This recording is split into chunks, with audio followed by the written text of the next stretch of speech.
Part 1. Ano ang kaya mong gawin para sa iyong inang may sakit? Handa ka bang itaya ang sarili mo para sa mahal mong ina? Tunghayan natin ang kwento ni Marga. Ngunit ang desisyon pala na ginawa niya ay siyang magdadala sa kanya sa pagdurusang hindi niya inakala. Pumalpak ang planong pinagawa sa kanya. At ang maling gamot na siya mismo ang naglagay ay sa kanya rin tumalab. Nakuha siya isang gabi ni Gabriel Abilino, known as the multi-billionaire in the country. Siya ang naging dahilan ng hiwalayan ng girlfriend nito at galit na galit ito sa kanya nang malamang buntis siya. Binantaan pa yung buhay niya.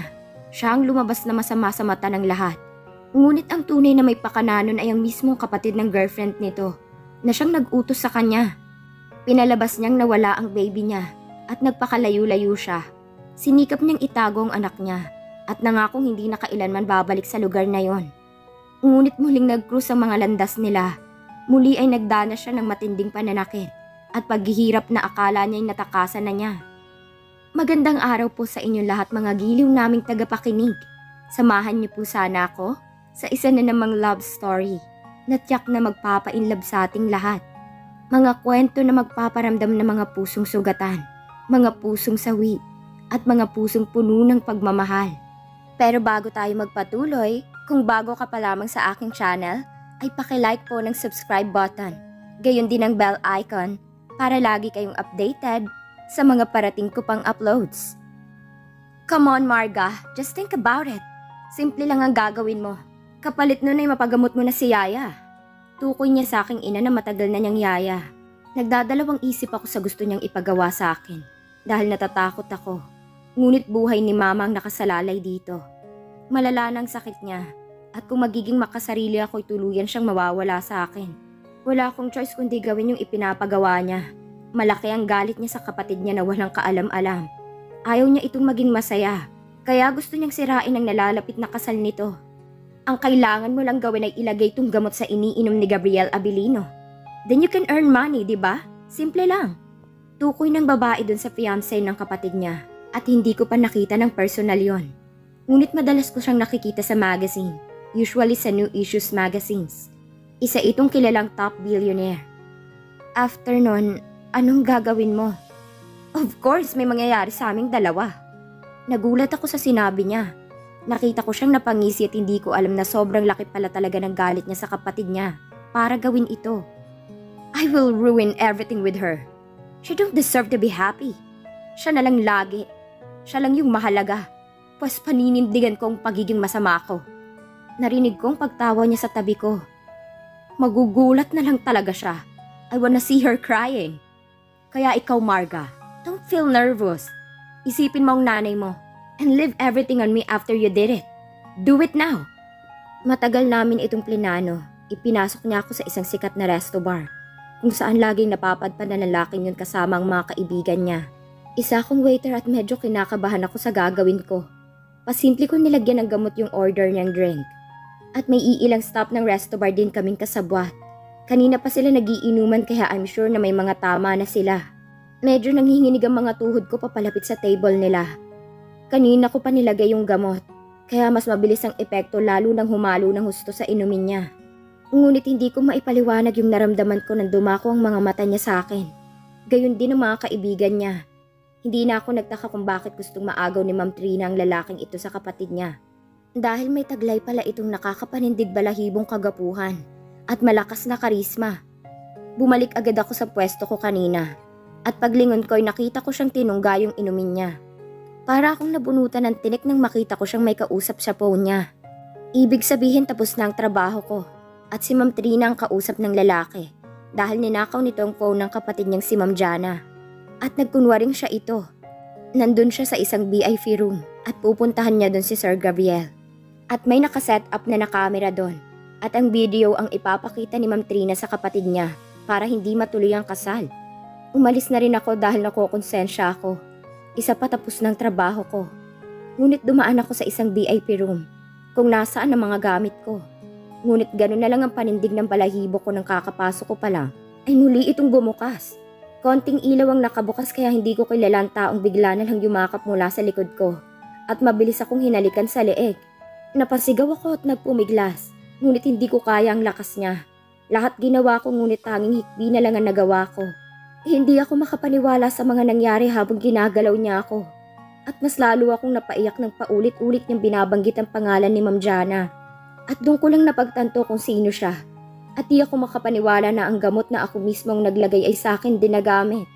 He touched me repeatedly na tila wala siyang kapaguran. Until the lights turned on. At doon lang natigil ang lahat. Napayakap ako sa sarili ko. Galit na galit ang mukha ni Trina nang makita kami. At natakot na lang ako nang bigla akong makita si Ma'am Jana na umiiyak. How could you, Gab? Bakit? Don't know her. Hindi ko alam kung ano nangyari. Let me explain, hon. Don't touch me. Nanditiri ako sa'yo. Napahagulgol ako ng iyak lalo na nang sinampal ako ni Trina. Napakasama mo. You betrayed my sister. Isa ka lang mababang babae. Pero ikaw lang ang mananakit sa kanya. Hindi niya itinigil ang pananampal niya sa akin. At alam kong galit na galit siya hindi dahil sa sinabi niyang trinayder ko ang kapatid niya. Kundi dahil pumalpak ang lahat. Hindi ko ginusto ito. Hindi ko ginusto lahat ng ito. Pinagbantaan niya ang buhay ko pati ang buhay ng aking ina.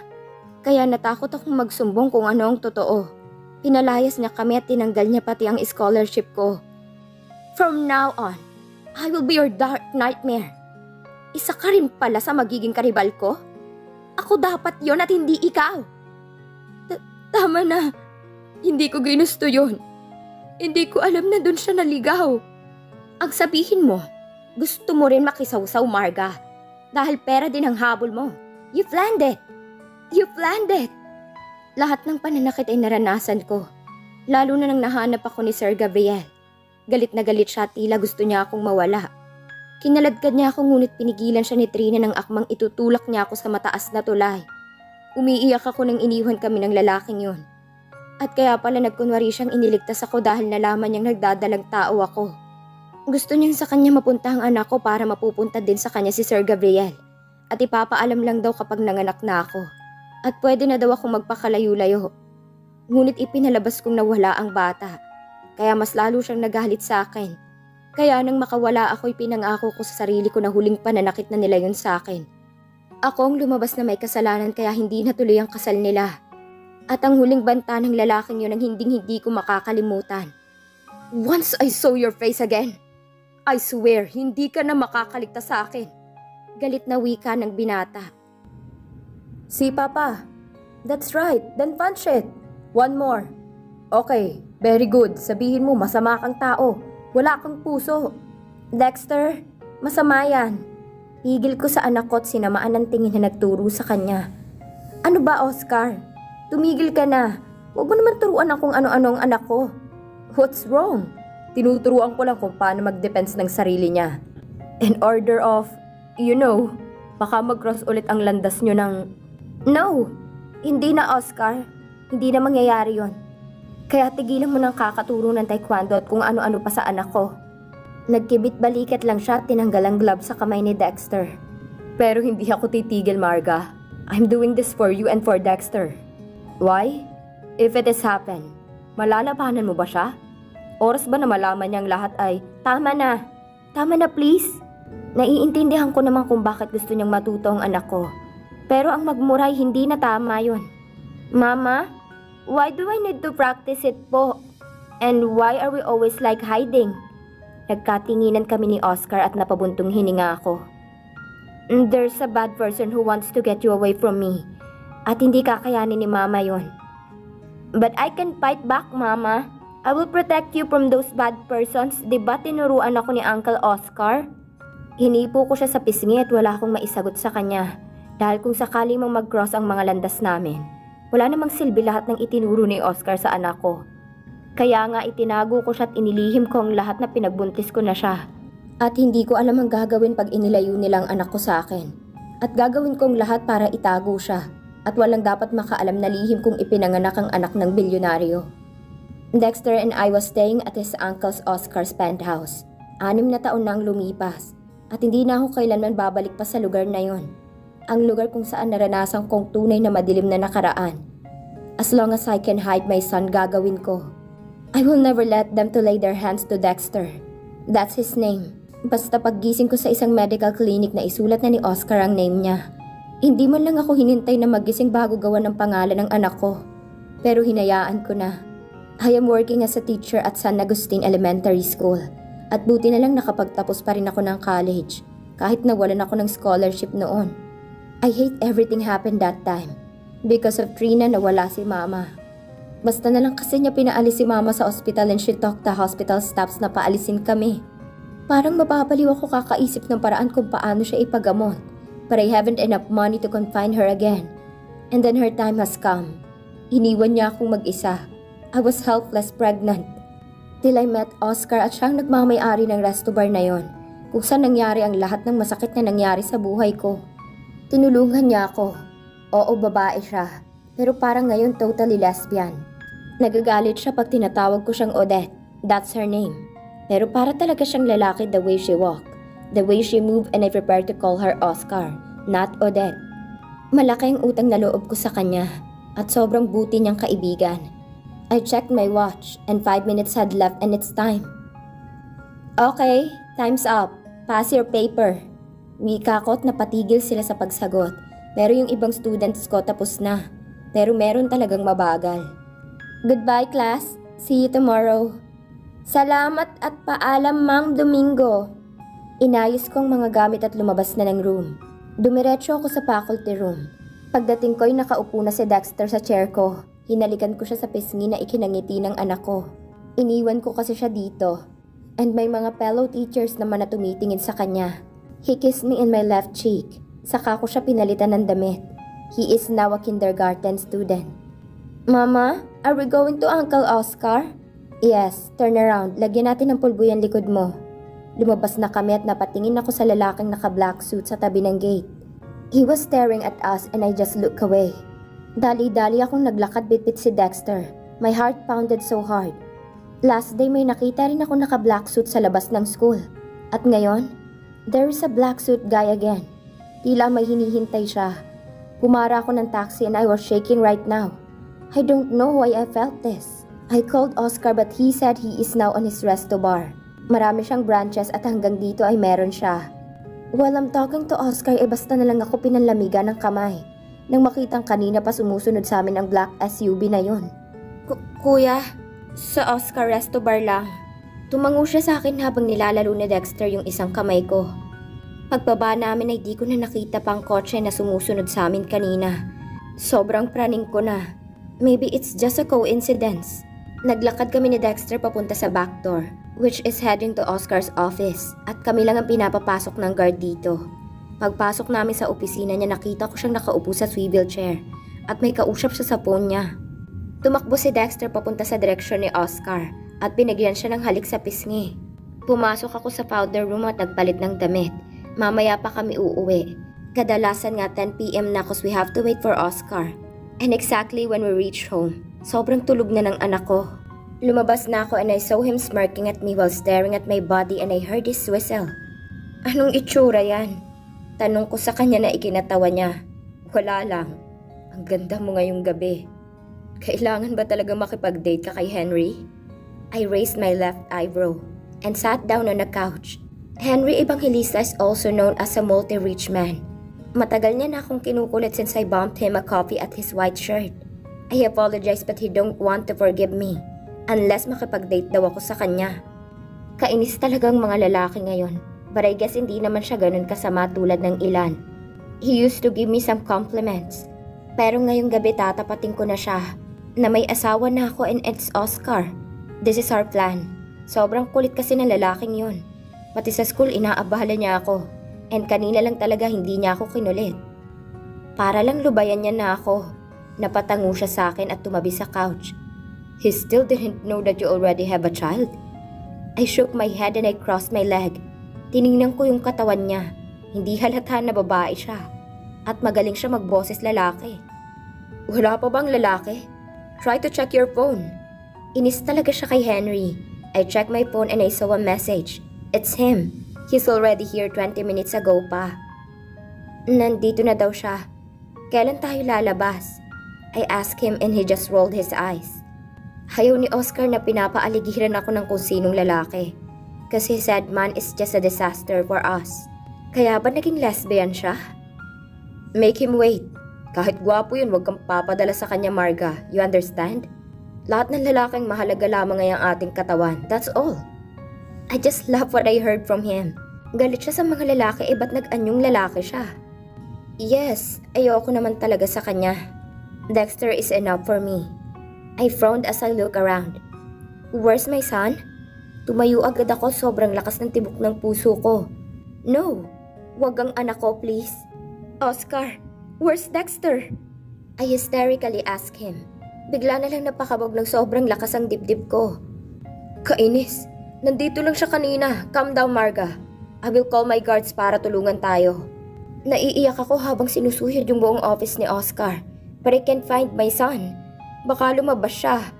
Diyos ko, asan ka na anak ko? Umiiyak na wika pa ni Marga. Hey Marga, where you going? I was shaking right now. Where did he think I should go?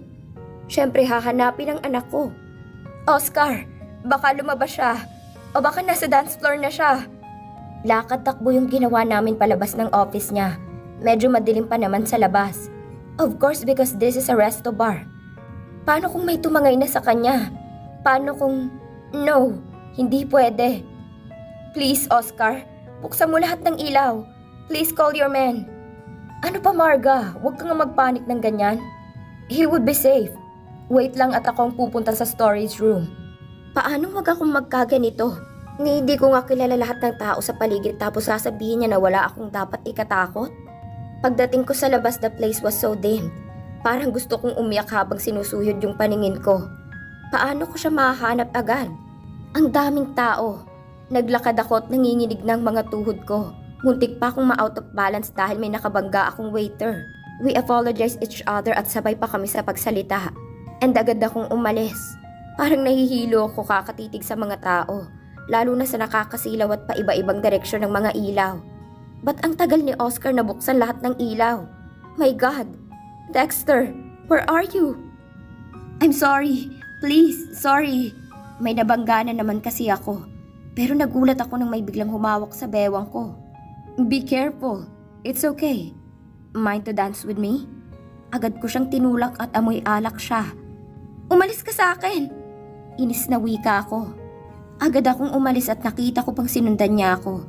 Pero mas binilisan ko ang paglakad at humalo sa mga tao. All of the tables and couches were filled of customers. Pinahiran kong mga luha ko but they kept falling.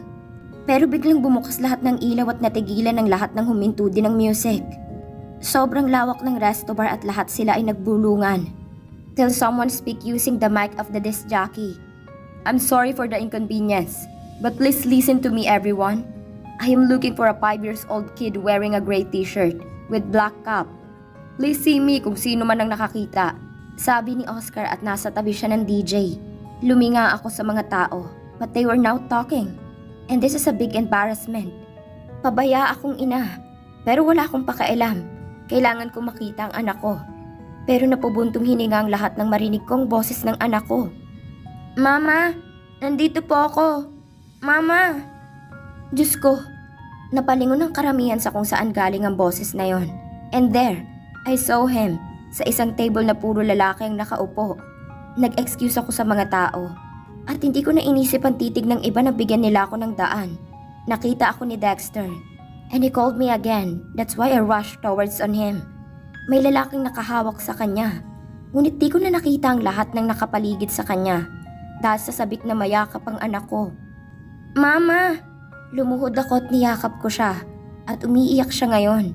Siguro natakot siya sa dami ng tao. At hindi ko alam kung gaano siya katagal dito. Shh! I'm here. I frame his face and I wipe his tears using my thumb. Huwag mo na ulit gagawin yon. Naiintindihan mo, anak? Tumango siya sa akin. I'm sorry po. Sabi niya sa akin at alam kong natatakot siyang pagalitan ko siya. Kaya ngayon palang nagsusorry na siya. Tumayo ako para magpasalamat sa taong nakakita sa kanya. But unfortunately, I stepped with someone's foot. Kaya na out of balance ako.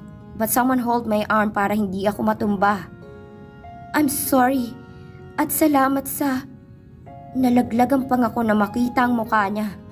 Napakabog ng sobrang lakas ang dibdib ko nang magtama ang mga mata namin ng lalaking kaharap ko ngayon.